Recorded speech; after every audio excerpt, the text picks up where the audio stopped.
Afaste-se imediatamente.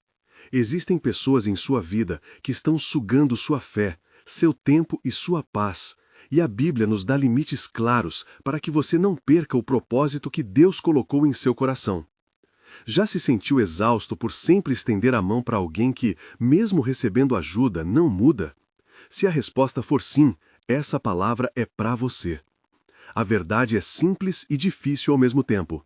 Amar não significa tornar-se cúmplice da destruição alheia. Há momentos em que a compaixão exige persistência. Há outros em que a compaixão exige distância. Neste vídeo, eu quero te mostrar, com base nas Escrituras, 7 tipos de pessoas para as quais a Bíblia recomenda cautela e, em alguns casos, afastamento. Não estou falando de expulsar à toa, estou falando de proteger seu coração e seu chamado, enquanto se busca a sabedoria de Deus e o cuidado pastoral quando necessário. Se esse tema já toca seu coração hoje, curta e siga este canal, um pedido só, para que mais pessoas recebam essa palavra prática. Por que a Bíblia nos orienta a escolher onde investir ajuda? Deus nos chama a ser misericordiosos, mas nunca insensatos. A Escritura é clara. Nossa misericórdia deve andar junto com sabedoria. Tiago nos lembra que podemos pedir sabedoria a Deus, Tiago 1,5. E é disso que precisamos quando alguém chega repetidamente ao nosso convívio e causa dano. Proteger o coração não é falta de amor, é exercício de disciplina espiritual. Provérbios insiste que devemos guardar o coração acima de tudo, porque dele procedem as fontes da vida. Provérbios 4:23. Quando ignoramos esse princípio, abrimos mão da missão que Deus nos confiou e permitimos que hábitos destrutivos se perpetuem. Ao longo desta mensagem, vou descrever cada tipo com clareza. O que significa esse comportamento, qual versículo ancoramos para entender o perigo, uma ilustração prática e, principalmente, 2 ações concretas, como agir e como não agir. Em cada caso, haverá também um convite à oração como alternativa quando a ação direta não for a melhor via. Lembre-se, discernimento não é frieza, é obediência prudente ao Senhor. 1. O orgulhoso. Definição. O orgulhoso é aquele que se recusa a reconhecer a própria limitação e não aceita humildade ou correção. Ele insiste em justificar seus erros, busca glória para si e menospreza conselhos e advertências. Versículo âncora. Provérbios 16:18 ensina que a soberba precede a queda. A narrativa de Daniel 4 sobre Nabucodonosor ilustra dramaticamente como o orgulho pode levar à humilhação necessária para o arrependimento. Nabucodonosor foi exaltado, glorificou a si mesmo e, por fim, passou por um processo que o levou a reconhecer a soberania de Deus. Esse episódio nos lembra que muitas vezes a correção vem pela experiência, não por nossos esforços. Ilustração. Imagine alguém que sempre quer ser o dono da razão na família ou na igreja, corrige o pastor no meio do culto, menospreza conselhos e transforma toda a correção em afronta pessoal. Você continua buscando convencê-lo, dava conselhos, cita versículos, mas tudo volta como se nada tivesse sido plantado. Consequência de insistir. Insistir em salvar o orgulhoso sem que haja arrependimento tende a esmagar seu próprio equilíbrio emocional. Você gasta tempo e energia tentando baixar alguém que não quer descer. Além disso, sua influência pode se tornar combustível para a vaidade da pessoa e não um instrumento de resto. Como agir? Ore pedindo que Deus contemple o coração dele. Exponha a verdade com mansidão e, quando houver limites claros, permita que consequências naturais aconteçam para que a pessoa possa aprender. Como não agir? Não se anule tentando humilhar ou envergonhar. Não transforme sua ajuda em tapete onde o orgulho pisa sem tocar o coração. Transição.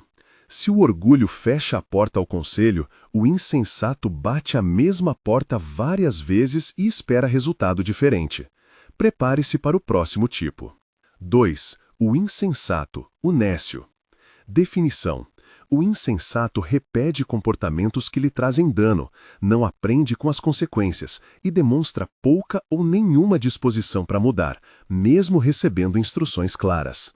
Versículo âncora.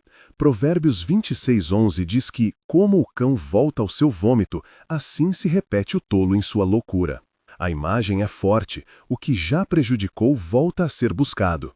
O costume, a teimosia, a falta de sabedoria prática, tudo isso torna a convivência tóxica quando quem já caiu se recusa a levantar. Ilustração. Pense no sobrinho que acaba de perder o emprego por irresponsabilidade. Você o acolhe, dá oportunidades, mas ele retorna aos mesmos hábitos que levaram à queda. Ou no amigo que volta a relacionamentos abusivos constantemente, mesmo depois de alertas e consequências. Consequência de insistir. Quando você insiste em fazer por alguém aquilo que essa pessoa precisa aprender a fazer por si mesma, você se transforma em facilitador do problema. Sua boa vontade passa a ser a muleta que impede o amadurecimento. Há um custo emocional e espiritual em sustentar padrões destrutivos. Como agir? Afaste sua influência direta sobre os hábitos que reforçam o erro. Coloque limites claros, exija passos práticos de responsabilidade e ofereça apoio que promova a autonomia. Como não agir? Não alimente a repetição com resgates constantes. Não se torne cúmplice silencioso da autodestruição. Transição. O insensato age por ignorância, o manipulador age por intenção. Se você cansou de ver repetição, prepare-se para identificar cálculo. 3. O desonesto, manipulador. Definição. O desonesto usa a aparência de necessidade para explorar, manipular ou obter vantagem. Ele distorce fatos, oculta a verdade e se vale da empatia alheia como instrumento para atingir seus fins. Versículo âncora. A Escritura é peremptória contra a falsidade. Lágrimas e lábios mentirosos são abomináveis.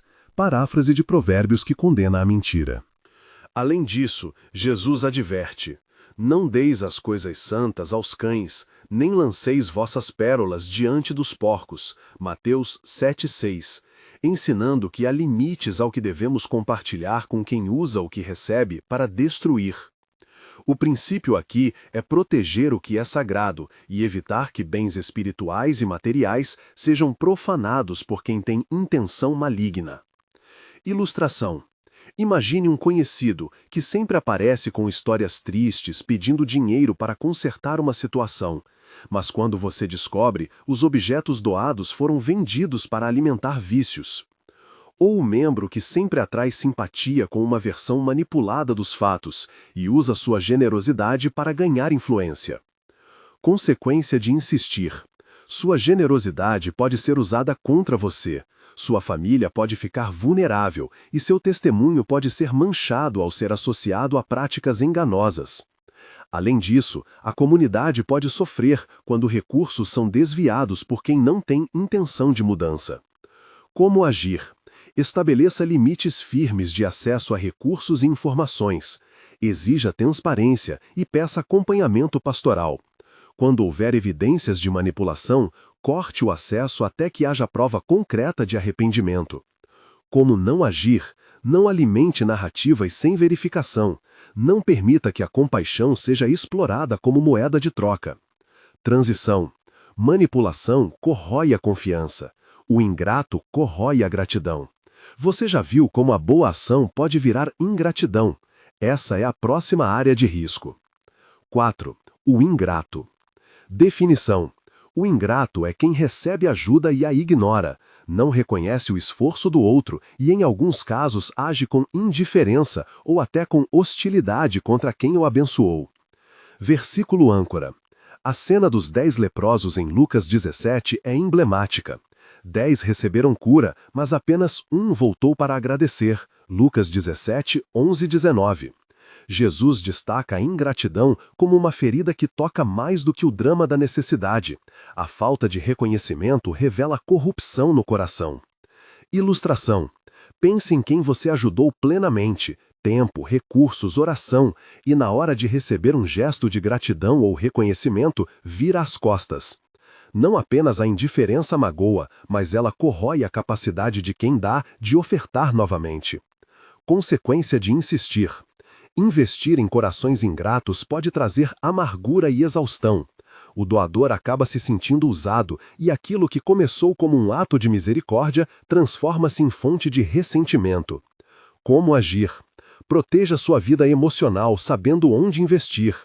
Continue a praticar generosidade, mas escolha lugares onde haja reciprocidade ou pelo menos reconhecimento, e ore pedindo sensibilidade para o beneficiado. Como não agir? Não permita que a ingratidão amargue você a ponto de fechar sua mão para sempre. Não revide com rancor ou proporcionalidade maligna. Transição. A ingratidão cansa. A preguiça consome recursos e demanda confrontação distinta. Preste atenção ao próximo perfil. 5. O preguiçoso. Definição: aquele que recusa trabalho e responsabilidade, esperando que outros sustentem seu sustento sem esforço ou compromisso. Não é apenas cansaço ocasional, é padrão persistente de omissão e dependência. Versículo âncora.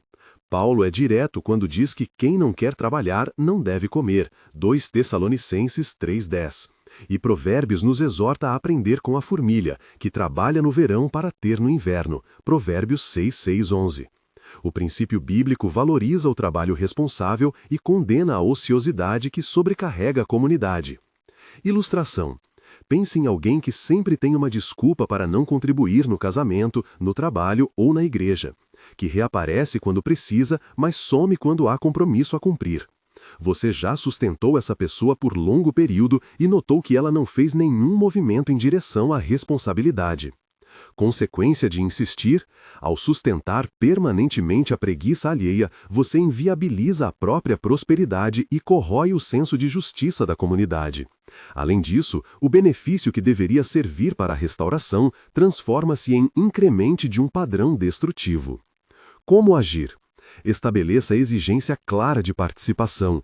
Peça provas de esforço, ofereça treinamento e caminhos de reintegração ao trabalho, e recuse sustento que não venha acompanhado de compromisso. Como não agir? Não mantenha a pessoa em status de dependente eterno. Não permita que outros membros carreguem sozinhos o peso da negligência alheia. Transição. Até aqui falamos de atitudes, orgulho, repetição de erros, manipulação, ingratidão, preguiça, que exigem limites diferentes. O próximo tipo, porém, toca o núcleo da disciplina da comunidade, o pecador recorrente que, mesmo confrontado, recusa arrependimento. É nesse ponto que as advertências bíblicas sobre disciplina e proteção da congregação ganham maior peso. 6. O pecador recorrente. Introdução. Definição. Trata-se de alguém que, apesar de terem sido repreendido e recebido ajuda, continua a praticar pecados sérios sem evidências de arrependimento verdadeiro. A persistência em determinadas atitudes prejudica não só a própria pessoa, mas também a comunidade ao seu redor. Versículo âncora. Jesus deixou um caminho para a correção fraterna em Mateus 18, 15 e 17. Falar em particular, levar testemunhas, levar a comunidade. Só depois, se não houver arrependimento, tratá-lo como pagão e publicano. Paulo e os pastores também instruem sobre medidas para preservar a igreja. Há um princípio bíblico claro de processo e de última instância, de modo que a disciplina seja aplicada com justiça e buscando restauração. Ilustração. Imagine um membro que repetidamente se envolve em pecado público, mesmo após advertências formais, e cuja presença normaliza o comportamento entre outros. A liderança já aplicou passos de correção, houve acompanhamento, mas a mesma prática persiste. Como agir? Antes de qualquer medida, siga o processo bíblico. Confrontar com mansidão, buscar testemunhas, envolver a liderança e oferecer caminhos claros de restauração. Como não agir? Não use a disciplina como forma de punição vingativa. Não exponha a pessoa publicamente sem o devido processo. Como agir? Antes de tudo, siga o processo bíblico com paciência, confronte com mansidão, leve uma ou duas pessoas de confiança, envolva a liderança e ofereça caminhos de restauração claros. Busque restauração antes de punição. Como não agir? Não transforme a disciplina em espetáculo público nem em vingança. Não abandone o processo sem esgotar as vias de cuidado e sem orientação pastoral adequada. Se você já chegou até aqui, note que o último tipo é o que exige a atitude mais firme por parte da comunidade, não por frieza, mas por proteção, por amor à verdade e pela sobrevivência espiritual do rebanho. 7. O perverso. Definição. O perverso é aquele que pratica maldade deliberada, não apenas erro ou fraqueza momentânea, mas uma postura constante de prejudicar, manipular conscientemente, sem qualquer sinal efetivo de arrependimento. A perversidade pode se manifestar em abuso moral, sexual, financeiro, ou em ações que visam destruir a reputação, a vida ou a fé de outrem. Versículo âncora. Paulo escreve instruções claras sobre como a igreja deve lidar com alguém cuja conduta é manifestamente maligna e que, mesmo advertido, persiste. Em 1 Coríntios 5, ele manda que a comunidade tome medidas para proteger o corpo. Isso não é uma licença para ódio, é um exercício de responsabilidade. Romanos 16:17 também alerta para observar os que causam divisões e evitar associações que corrompem a sã doutrina. Provérbios descreve as consequências práticas de andar com perversos. Eles pervertem caminhos e geram ruína. Ilustração. Imagine um membro da comunidade que, com repetidas desculpas, tem roubado fundos da igreja. Ou um líder que usa sua posição para explorar emocionalmente membros vulneráveis. Ou um colega de trabalho que inventa calúnias para derrubar um colega que representa ameaça ao seu controle. Essas ações não são acidentes nem lapsos isolados, são padrões calculados de dano. Consequência de insistir, permitir que o perverso mantenha acesso livre à comunidade é perigoso. Ele corrói confiança coletiva, normaliza práticas corruptas e pode aprofundar traumas nas vítimas. A tolerância prolongada permite que outras pessoas sejam feridas e que o corpo de Cristo perca testemunho. Em situações graves, abuso físico, exploração sexual, crime financeiro, insistir em dar outras chances sem medidas protetivas é negligência. Como agir? Proteja a possível vítima e a comunidade. Siga procedimentos legais quando necessário. Envolva liderança e autoridades competentes. E, quando o texto bíblico orientar, determine afastamento até que haja arrependimento comprovado e restauração estruturada. Como não agir? Não omita os fatos por medo de escândalo. Não minimize o dano em nome de uma falsa unidade. Não permita que o assunto seja varrido para debaixo do tapete. Em todos esses casos, quando a intervenção direta não for prudente ou segura, a intercessão é uma linha de ação legítima e poderosa. Ore com a igreja, peça a Deus por justiça, por cura das vítimas e por transformação do ofensor. Interceda pedindo sabedoria aos líderes. A oração não substitui medidas práticas de proteção, mas é complemento espiritual essencial. Princípios práticos para proteger seu coração e o corpo de Cristo. Agora que percorremos os 7 tipos: orgulho, insensatez, manipulação, ingratidão, preguiça, pecador recorrente e perverso, precisamos aterrissar em princípios que te ajudem a aplicar tudo isso no dia a dia. Não é um checklist frio para julgar, é um mapa para agir com sabedoria, compaixão e firmeza. 1. Peça sabedoria a Deus. Tiago 1:5. A primeira ação de quem se vê diante de relacionamentos difíceis não é a pressa, mas a oração. Peça discernimento, peça paciência, peça a capacidade de ver motivação e consequência. Sabedoria evita tanto a conivência quanto o legalismo. 2. Proteja seu coração. Provérbios 4:23. Guardar o coração não é egoísmo, é escutar a voz de Deus que preserva seu chamado. Avalie constantemente onde sua energia espiritual e emocional está sendo gasta. Pergunte: isso me aproxima de Jesus ou me afasta do meu propósito? 3. Diferencie ajuda de habilitação. Ajudar é dar instrumentos para a mudança, habilitar é sustentar o problema. Se sua ajuda impede o aprendizado, mude a forma de ajudar. Exija compromisso, estabeleça prazos, peça a prestação de contas. Amor maduro corrige como quem quer ver a pessoa crescer, não como quem a mantém viva na miséria. 4. Estabeleça limites claros e comunicáveis. Limites não são segredo nem armadilha, são declarações honestas. Posso acolher você nesta condição, mas não posso arcar financeiramente com isso sem plano. Dê alternativas. Vou orar e ajudar a buscar atendimento profissional, mas não posso fornecer dinheiro para sustentar o vício. 5. Siga processos comunitários. Quando o problema atinge a congregação, envolva a liderança, aplique passos bíblicos de correção, Mateus 18, e utilize políticas claras.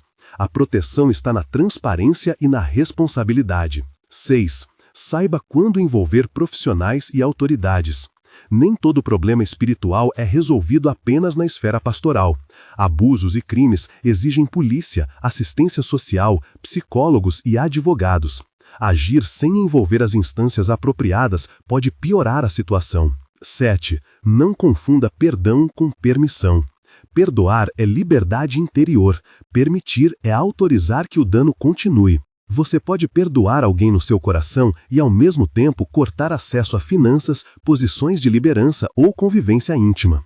8. Preserve o testemunho. Quando decisões corretas são tomadas com graça, o testemunho da igreja se fortalece. Somente ações equilibradas, que busquem restauração e proteção, preservam a credibilidade do Evangelho. Aplicações práticas, passos concretos para quando reconhecer um dos 7 tipos. Quando você identifica um desses padrões em alguém da sua vida, aqui está um roteiro prático e testado pastoralmente. 1. Observe e documente. Registre comportamentos, datas e consequências. Não para condenar, mas para ter clareza e não agir por impulso. A documentação ajuda a proteger vítimas e a orientar passos futuros. 2. Converse com mansidão. Aborde a pessoa com palavras de amor, expondo fatos e propondo caminhos.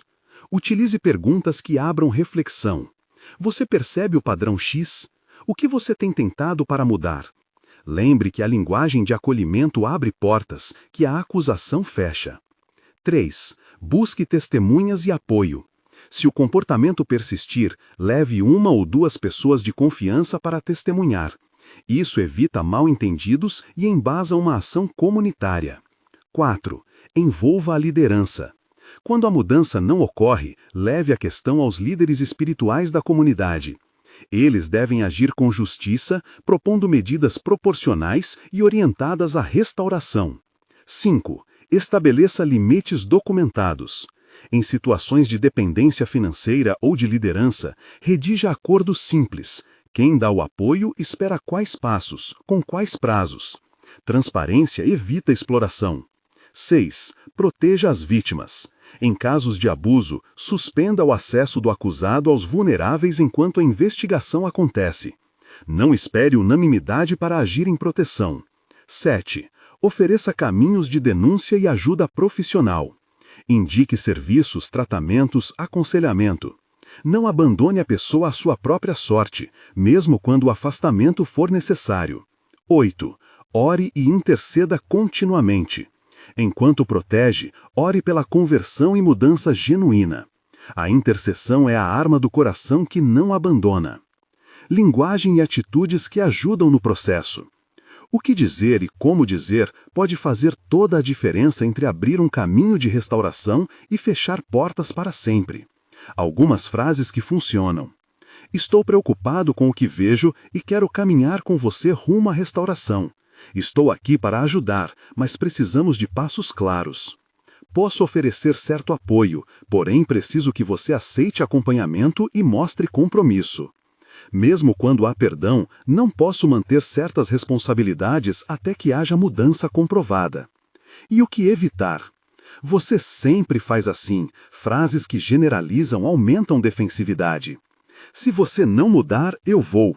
Sem fundamento ou ameaça vazia. É melhor dizer, até aqui eu posso ir. Além disso, preciso envolver liderança. Exposição pública sem processo, isso fere e destrói. Riscos de legalismo e como evitá-los. Um aviso necessário. É muito fácil, no nome de proteção, cair no legalismo, transformar limites em um manual de expulsão que não busca restauração. Para evitar isso, nunca use versículos isolados para justificar o rompimento sem aviso, acompanhamento e oportunidade de mudança. Não anuncie sentença final sem processo e sem envolver liderança. Evite rotular alguém como irrecuperável. A Bíblia sempre deixa espaço para arrependimento. Nossa postura deve ser de vigilância amorosa, não de sentença imutável. Quando a questão envolve família, preze por acompanhamento pastoral e por buscar alternativas que preservem o vínculo quando possível, lembrando que afastar-se pode significar pôr limites firmes, não necessariamente romper relações. O papel da compaixão firme. Amar com limites é amar de modo adultamente compassivo. A compaixão sem limites negligencia a verdade. A verdade sem compaixão fere sem restaurar. Deus nos chama a ser instrumentos de reconciliação, mas reconciliação pressupõe humildade e arrependimento.